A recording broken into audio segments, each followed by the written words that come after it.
kalau tarian orang meninggal gimana gerakannya tadi? Coba gerak tangannya. Bukan gini, bukan? Bukan. Gimana? Oh itu. Tapi sambil nangis. Iya, Apa tadi judulnya? Hikmah dibalik.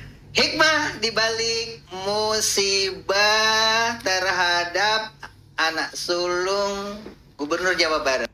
Proses Baik, Anggia Eboni, apakah ada persiapan khusus di gerbang pemakaman Desa Cimaung, penggalian makam, dan apakah sudah banyak warga yang... Soal persiapan, ini persiapan sudah dilakukan sejak hari Jumat lalu dan hingga pagi ini masih ada sedikit persiapan yang dilakukan, yakni pengerasan. 11 malam kami melihat masih terus berdatangan masyarakat dari berbagai daerah.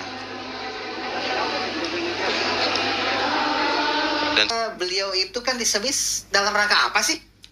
Dalam rangka ingin, kalau saya dengar-dengar ya Pak, ingin melanjutkan. Ya. Itu bersertifikat dan hebat, tetapi Allah berkehendak lain. Tujuannya apa? Untuk kita semua supaya soleh.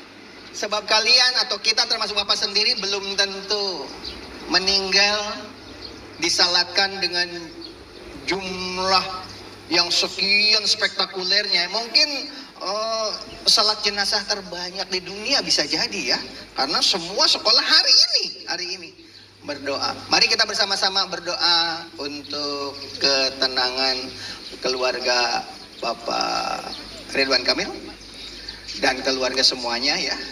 Kemudian juga semoga Eril itu menjadi orang yang husnul khatimah. Al-Fatihah untuk Pagi ini dari Gedung Pakuan menuju ke Desa Cimaung yang direncanakan dimakamkan. Kesalehan Eril dapat dilihat dari jumlah atau banyaknya orang-orang yang melakukan salat jenazah. Dan kini remaja-remaja di Indonesia, khususnya di Jawa Barat, berapresiasi tentang kesalehan Eril. Sehingga sekarang tidak lagi mereka berpikir bahwa meninggal itu untuk orang-orang yang sudah tua saja.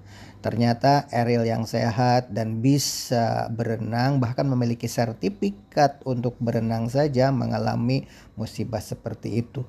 Maka kini saatnya mereka berpikir tentang hal-hal di luar dugaan itu agar ibadah itu tidak lagi dinanti-nanti untuk setelah mereka tua. Kan banyaknya orang yang salat jenazah karena apa? Karena perilaku Eril yang cukup jadi tauladan bagi generasi muda. Karena generasi muda itu seperti yang kita tonton. Anak-anak SMA itu kalau tidak ada rasa gairah cinta, patut dipertanyakan Bapak dan Ibu. Terutama habis diputusin itu ya. Apalagi ngedol gitu. Ritual itu biasanya bukan disolatkan, tetapi bagaimana ritualnya?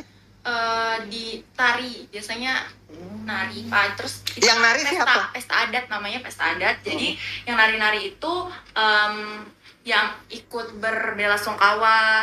Masa remaja yang pubertas itu kadang-kadang lupa pada Tuhannya.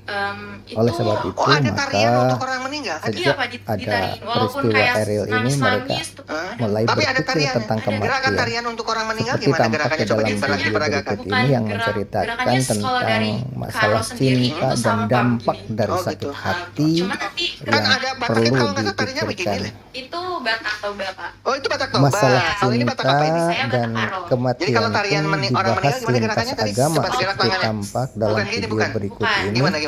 Ini adalah saat yang tepat berbicara tentang hari akhir. Ritual keagamaan itu berbeda-beda seperti dibahas berikut ini. Bukan nyanyi Pak, kalau ntar kan itu diiringi gendang. Oh pakai gendang, pakai keyboard, itu musik-musiknya.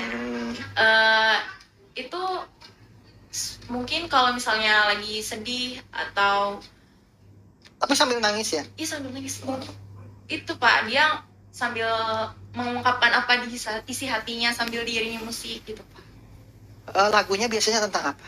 Lagunya tentang kehilangan. Oh tentang kehilangan. Ya. Kira-kira arti dari lagu itu, dari syair-syairnya bunyinya apa sih kalau dibacakan, dipuisikan atau kalau dilapalkan diantaranya?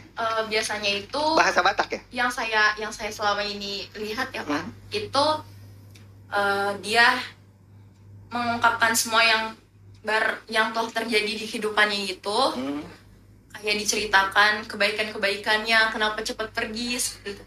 Oh, kalau itu dibacakan. Iya, diomong. Pada saat lagu Iya. diiringi organ itu dibacakan ya apa peristiwa baiknya gitu ya.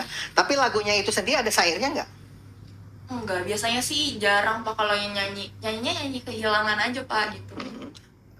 Pembahasan Jadi tentang syairnya nggak hafal, kematian cuma iramanya aja. dibahas lintas Jadi agama dikira itu ada seperti nyanyi, ada tampak paduan berikut suara, ada ini. vokalnya gitu enggak? Enggak. Oh, Biasanya iya. gendang-gendang aja. Gendang apa Sama biola? Gendang, ada gendang.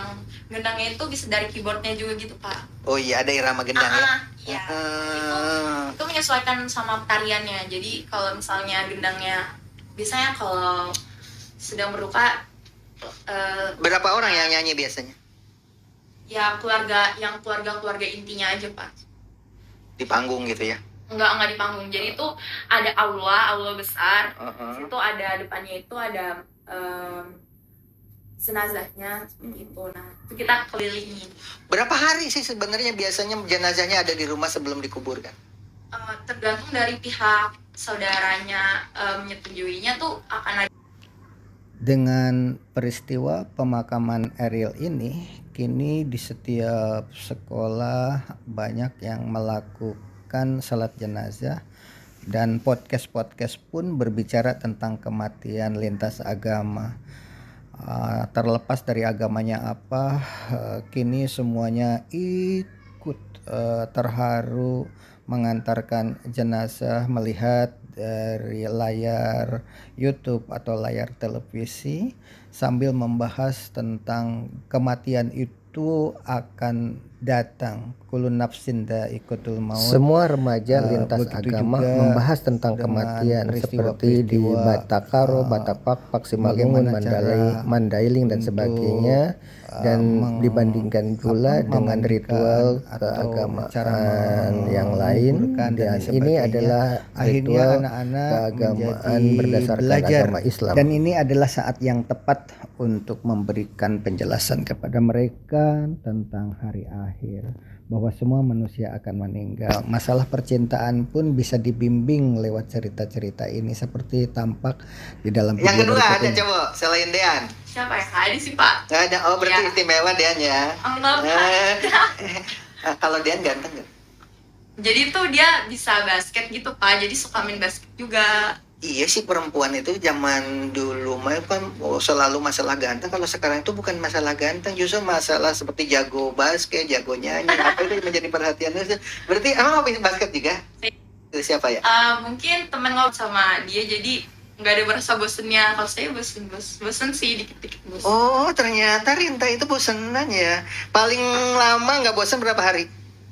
Berapa minggu? Berapa bulan? Paling lama yang nggak bosen-bosen. Mungkin setengah tahun. Oh, lama banget. Itu udah paling bosen banget. Ada yang berteman dengan cowok sampai setengah tahun. Mungkin curhat-curhatin gitu loh. Yang dicurhatin tentang apa? Biasanya. Tentang hari ini.